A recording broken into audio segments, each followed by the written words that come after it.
evening and thanks for joining us. I'm Bruce Frisco. It is Thursday, the 12th of February. This is CTV News. Tonight, a snowy stop. Aircraft stuck in the snow on a Halifax runway.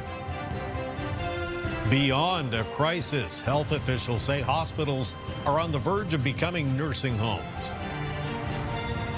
And why you'll love these made in the Maritimes Valentines. Live from our Maritimes News Center, this is CTV News. Here is Bruce Frisco. Good evening. It was an eventful arrival from Toronto for a plane load of passengers aboard a Porter Airlines flight to Halifax last night. You'll recall we told you the aircraft wound up getting stuck in some snow at the end of the runway. The incident resulted in an unusual deplaning for the passengers and some impact on airport operations. CTV's Hafsa Arif has details. Thank you.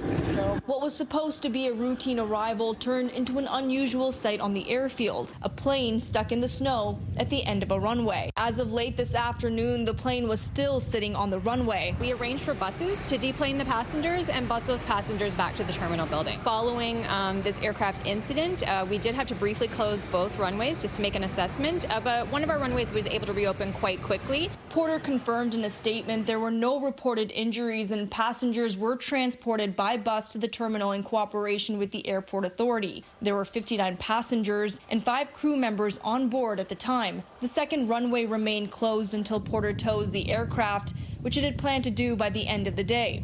Airport officials say the brief shutdown did not trigger widespread cancellations, but the weather certainly did. Annoyed, right? But it's okay.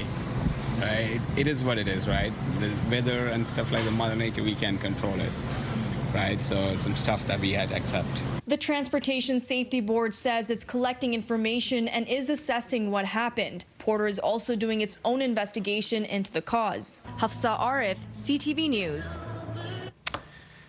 Today was Cape Breton's turn to hunker down and then dig out. The latest winter storm hit the island later, prompting the usual round of closures, cancellations, and a challenging cleanup. Here's CTV's Ryan McDonald. Sometimes it gets so blocked I can't even go on the sidewalks. I have to go on the side of the streets, which is equally dangerous.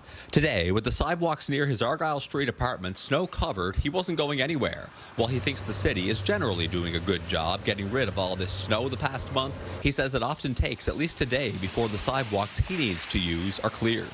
They probably could be a little quicker about it, and certainly in the busier streets like mine is. Sidewalk clearing follows the usual pattern of near schools and heavy traffic areas.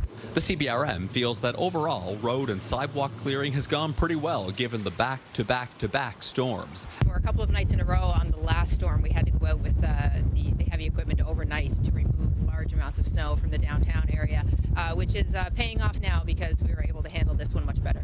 Meteorologist Kayla Mitchell says a good portion of the Maritimes saw between 10 and 20 centimeters from this latest storm. He says the Halifax and Sydney areas got about 20 each, with some places, especially northern parts of Pictou and Antigonish counties, getting 30 centimeters. Too much snow. Can't deal with anymore. By 11 a.m., CBRM transit buses were back on the road. By mid-afternoon, main roads and some side streets were pretty much clear. Ryan McDonald, CTV News, Sydney. Some graphic testimony from a pathologist at the Jansen Baker double murder trial in Moncton today. The pathologist who performed autopsies on Bernard and Rosemarie Saunier testified how and where each were shot to death in their home in September of 2019. He noted both would have died quickly from gunshot wounds to the head. Baker has pleaded not guilty to the murders. The pathologist was the last scheduled witness from the prosecution in the case. Get the Maritimes top stories, breaking news alerts, and watch live. Download the CTV News app. Startling admission from one of New Brunswick's top health officials today. She told reporters hospitals are beyond a crisis point, and if nothing is done, they'll soon become nursing homes. What's more, Margaret Melanson says she's warned government about that every chance she gets. CTV's Laura Brown has more. participate within primary care. Inside this committee hearing, Horizon Health CEO Margaret Melanson was asked by MLAs about primary care, physician recruitment, and mental health supports. But afterward, when reporters asked about ongoing concerns with hospital overcrowding, Melanson didn't hold back. We're moving toward having regional nursing homes as opposed to regional acute care hospitals. And that, to me, is extremely concerning and should be concerning to the population of New Brunswick. She said 40% of Horizon hospital beds are occupied by ALC patients, mostly seniors waiting for a long-term care bed. It is past a crisis point. It absolutely needs to be addressed. There are challenges within the hospital systems, and the Department of Health and the government is coming up with strategies to try to deal with bed space. If something isn't done soon, Melanson warns, hospitals won't be able to perform the kind of care they're built for. We will have surgical interruptions because we will not have any other places to place patients. Laura Brown, CTV News, Fredericton. A well-known maritime ER doctor shares those concerns about the state of healthcare. Dr. Trevor Jane was our guest tonight on CTV News at 6. We have a lot of long-term care in our hospitals. You know, everybody talks about ED overcrowding and ED wait times, but it actually has nothing to do with the ED waiting with the emergency department. It's a system flow. It's a systemic issue, and we just happen to be the face of what's going on in the system strain. Jane notes increased access to primary care could help lighten the load, especially in ERs. Even with a new budget in the works, Nova Scotia's finance minister wasn't saying much today about the province's recent record $1.4 billion deficit and a credit rating downgrade. John Lohr revealed a new spending plan would be tabled in a couple of weeks, but he offered little else. The government did confirm that 63 public sector layoffs happened last year, but it's unclear if more jobs or programs could be cut this time. The minister, however, did insist the government will continue to fund necessary services. I would say that we are continuing to invest record amounts in health care and in housing and affordability for Nova Scotians. I would say we're addressing what I would call deferred maintenance that just wasn't done in those areas. We know that we're doing what Nova Scotians need. Despite recent developments, Lohr remains optimistic about the province's financial prospects, insisting there are big opportunities in energy, development, and national defense as well. PEI's former interim premier, who's the current premier, Rob Lance, was swearing in his cabinet today after winning his party's leadership over the weekend. CTV's Maria Sara was there. Claps around the room. 3. And cameras flash as PEI Premier Rob Lance's cabinet is sworn in, with familiar names in new roles and one fresh face at the table. I've got renewed expectations of cabinet. I really want everyone to know their files, be strong on their files, make decisions, and deliver results. Sidney McEwen, who had been serving as Speaker, celebrated with his family. He's now the Minister of Housing and Communities, as well as the Minister of Transportation, Infrastructure and Energy. McEwen weighed in on his top priority. I think it's pretty obvious is the energy cables that we need to New Brunswick. I know Premier Lance was speaking with the Prime Minister just yesterday on it. Corey Deagle, formerly on housing, will act on the health and wellness file, while Minister Mark McLean deals with a personal health issue. Reducing wait times, access to primary care. Islanders, I think, want results and they want action, and that's what my goal is going to be. Gilles Arsenault and Darlene Compton are swapping portfolios. Arsenault moves to economic development, and Compton takes on the environment. Finance Minister Jill Burridge remains in her role, as does Education Minister Robin Croucher, while Zach Bell moves into workforce and advanced learning after Jen Redmond resigned.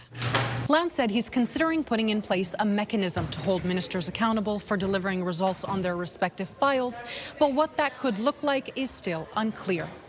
Maria Saru, CTV News, Charlottetown. Nova Scotia government says it will not follow the lead of New Brunswick and abandon the social media platform X, at least not yet. The Deputy Premier noted the government still relies on the platform to share information, especially during emergencies. It is not the case with the other parties, though. The Liberals have already left.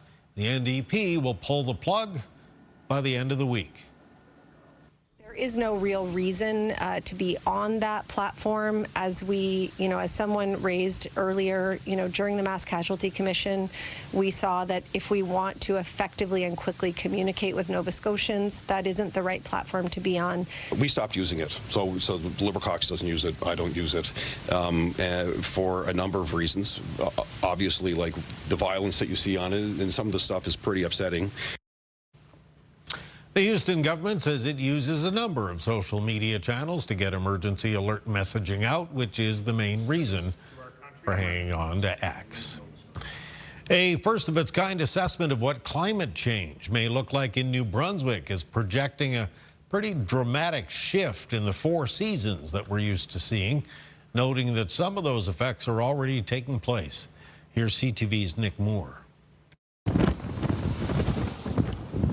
According to the report, coastal areas will see rising seas and erosion, inland regions will become more prone to flooding, urban areas will see greater strain from extreme heat, and forested areas will become more sensitive to wildfires.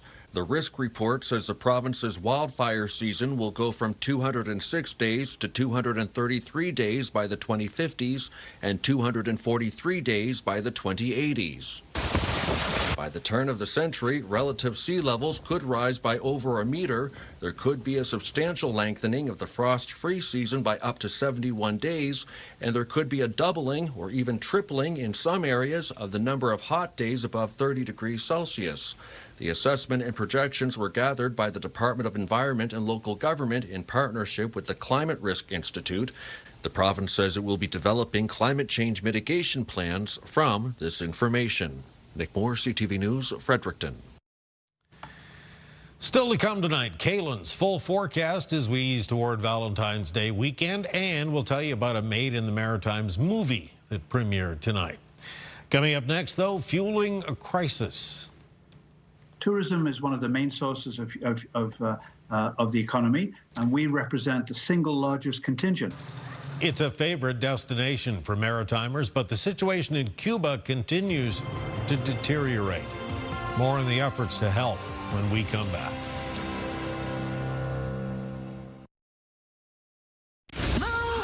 Mornings with Aaron and Peter. This is where you could be lounging when you win Password to Paradise with Beaches, Turks, and Caicos. Listen for your password starting 6 a.m. weekdays, and this could be your view. It has gone from an advisory to a warning. Maritimers are now being urged by Global Affairs Canada to avoid unnecessary travel to Cuba. This as the country struggles with shortages, especially fuel. Here at home, people with close connections to Cuba are worried that people there will suffer without support from visitors. Here's CTV's Vanessa Wright. Simone Feller fills suitcases with essential supplies for people in Caribbean countries. Normally, she and tourists would take them on vacation and hand items out to the people in need. But without flights, supplies are stuck in this Halifax storage unit. It's very troubling. I think, our organization, it's a very low-cost, high-impact way of delivering essential medical supplies directly to the place they're needed. So to have that pipeline cut off, I think it really has a real impact on the ground in Cuba. The latest warning came from Global Affairs Canada, urging travelers to postpone non-essential travel there. Airlines have already canceled flights as the U.S. blocks shipments of fuel from Venezuela to Cuba. We're going to see a major humanitarian crisis in Cuba. Tourism is one of the main sources of the economy, and we represent the single largest contingent, 40% of tourism. To take that away out of the equation means that there are major problems. I accept supplies all year long, and those supplies will just build up until we can send them over again. The hope it will make it on a plane to those in need instead of here where it's of no use. Vanessa Wright, CTV News, Halifax. Thank you, Vanessa. Time for a quick break, but when we return, it's your complete maritime weather forecast. Another weekend just about upon us, and a big one too. Stay with us. Kaylin Mitchell's full forecast is trekking through next.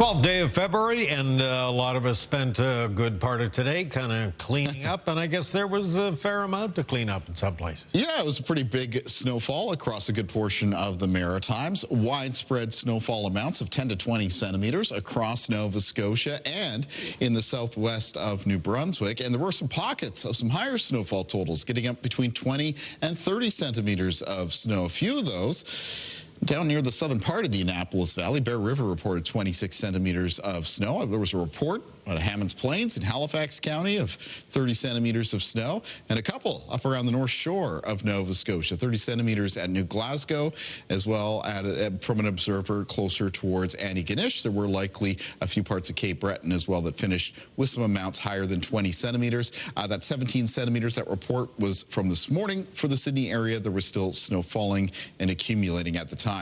In fact, as we went into the evening, there were still some flurries ongoing off the Gulf of St. Lawrence around eastern parts of the region. Those continue to wind down, except for up in the Cape Breton Highlands, where there is a continuing risk of some snow squalls until the start of the day for tomorrow. Then throughout the day on Friday across the Maritime region, it's a good deal of sunshine. Mostly sunny for New Brunswick and Nova Scotia, Prince Edward Island. Bit more of a mix of sun and cloud in Cape Breton with a low chance of flurries there throughout the day. Winds in the forecast for tonight and for tomorrow remain out of the northwest for the Maritimes. The gusts for tomorrow won't be quite as high as they were today, but still on the breezy side. Fairly widespread, between 20 and 40 kilometers per hour. Here's a look at low temperatures in the forecast for tonight, and for most of the Maritimes, it will be falling several degrees below zero. So be careful about any standing slushy areas that were around during the day today. Those could become icy for tonight. And there will be some low temperatures for many communities in New Brunswick, falling into a range around -10 to -14. High temperatures in the forecast for tomorrow for communities in the north of New Brunswick between -2 and -6, and down through central and southern areas of New Brunswick, the high temperatures between 0 and -4. For Prince Edward Island for tomorrow, it's a mostly sunny day. Northwest winds 20 gusting to 40 kilometers per hour. Highs around -3 for O'Leary and Summerside and Charlottetown, near -4 for Montague and Surrey. In Cape Breton tomorrow, the highs between -2 and -6 with a mix of sun and cloud. On the north shore of Nova Scotia, New Glasgow and Antigonish, around -4, -3 for Ecum-Secum on the eastern shore. -2 for Amherst for tomorrow, -2 for Truro, near 0 for the city centers Halifax and Dartmouth. In the Annapolis Valley, high temperatures of around -2. And on the south shore of Nova Scotia, high temperatures between 0 and -2. In the extended outlook for New Brunswick, coming up on Saturday, during the day it's increasing cloudiness, and then some flurries and some light snow expected to move in late afternoon. And for Saturday evening and night, there may be a few flurries that linger for Sunday. After that, on Monday, it's a mix of sun and cloud, a chance of flurries on Tuesday of next week, a mix of sun and cloud on Wednesday, and snow possible on Thursday. For Nova Scotia, it's going to be a sunny start to the weekend. Saturday looking like a very nice day. Now, there will be increasing cloudiness and some snow and some flurries developing during the day on Sunday. And there's a potential for some accumulating snow on Sunday, especially around the Atlantic coastline of Nova Scotia. Mix of sun and cloud for Monday, chance of flurries on Tuesday, mix of sun and cloud for Wednesday, and snow possible on Thursday of next week. For Prince Edward Island, sunshine in the forecast for Saturday, high of around -3. Flurries on Sunday with a high of around -1. And it's basically a chance of flurries on Monday, Tuesday, and Wednesday of next week, with snow possible on Thursday. Bruce. A sweetheart of a forecast as we head into Valentine's Day. That's right. All right, thank you, my friend. Wake up weather still to come. Stay with us. We'll be right back.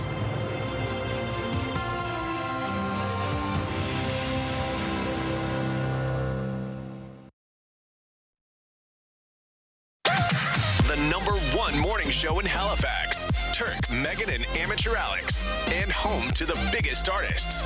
Halifax's #1 hit music station. 101.3 Virgin Radio. A Made in the Maritimes movie made its theatrical debut tonight. As CTV's Avery McRae shows us, the production was filmed in St. John and highlights the impacts of invisible homelessness. Don't mess with the best! Halifax's Taylor Olson wrote, directed, and stars in what is the largest English-speaking film production in New Brunswick in over a decade.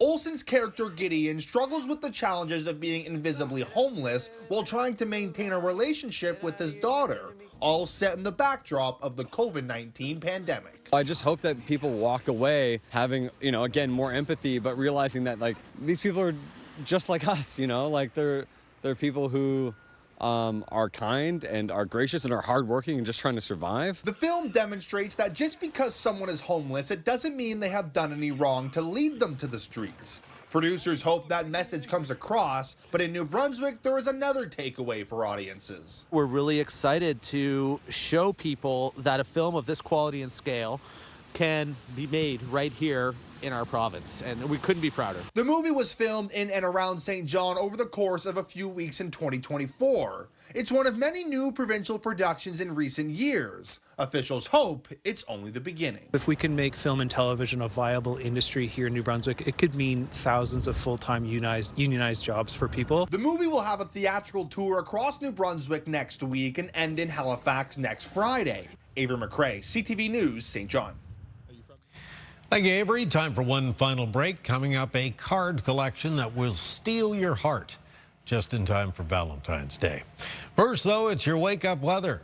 Here's a live look at Moncton on this Thursday night. -5 right now in the hub city. Kaylin Mitchell with everything you need to know for the morning when we come back. The good news is it's Friday morning. The bad news is it's Friday the 13th morning. See, I've embraced it. I turn it into a lucky day, Bruce. I'm going to buy lotto tickets tomorrow. That's what I'm going to do. Okay, excellent. Start of the day for tomorrow around the Maritime region. Pretty clear except for Cape Breton, which will still be partly cloudy skies, chance of flurries. Morning temperature is pretty cold, several degrees below zero, some down in the minus teens for New Brunswick. The afternoon looking pretty nice. Sunshine, New Brunswick, Nova Scotia, Prince Edward Island, a mix of sun and cloud there in Cape Breton, and most of the high temperatures between -4 and 0. Bruce. All right, thank you, Kaylin. Well, if you haven't picked up your Valentine's cards yet, may we suggest a local option? CTV's Emma Convey takes us to Made in the Maritimes, where Halicat will steal your heart. I love you more than the cat, and we have Halicat in the bottom corner saying, that's not true. Just a little makes you smile type thing. Smiles are the exact reaction Mark Smith hopes for when customers pick up his new card collection. We thought Halifax, cat. People love cats, so let's call it Halicat. In November, the team here at Made in the Maritimes had the idea to create their own card line. So co-owner Smith got to drawing and launched a Christmas collection first. People were coming back to buy more cards because they had given a Christmas card and they said, oh, I gave this as a gift and now I want one for myself. The interest sparked a range of cards for every occasion. He's made up to 15 types so far, featuring anything from birthday greetings to wedding wishes and now Valentine's Day. People coming in looking for them. We even have a set of 27 little Valentine's cards that kids can give out in their classroom with a little game on each one, a little cute game like a maze or what balloon is Halicat holding. Smith never thought he would see his work for sale. Now his plan is to make more Halicat features with local appeal. Birthday cards, we'll get into graduations. Throughout the year you'll see new things. Might move into prints, maybe some posters, and maybe you might see a stuffy of Halicat at some point in the future. You never know. You never know. You don't know where you'll find him in Halifax. To keep tabs on Halicat, you can follow along on his Facebook page, featuring his latest creations and what's to come. Emma Convey, CTV News, Halifax. Coolest cat in Halifax right there. That's your late news tonight. A reminder, if you joined us late or you'd like another look at anything you've seen, ctvnewsatlantic.ca. It's always your home for news. I'm Bruce Briscoe. Thank you for staying up late with us tonight. Have a good evening. Hope to see you again tomorrow for Friday.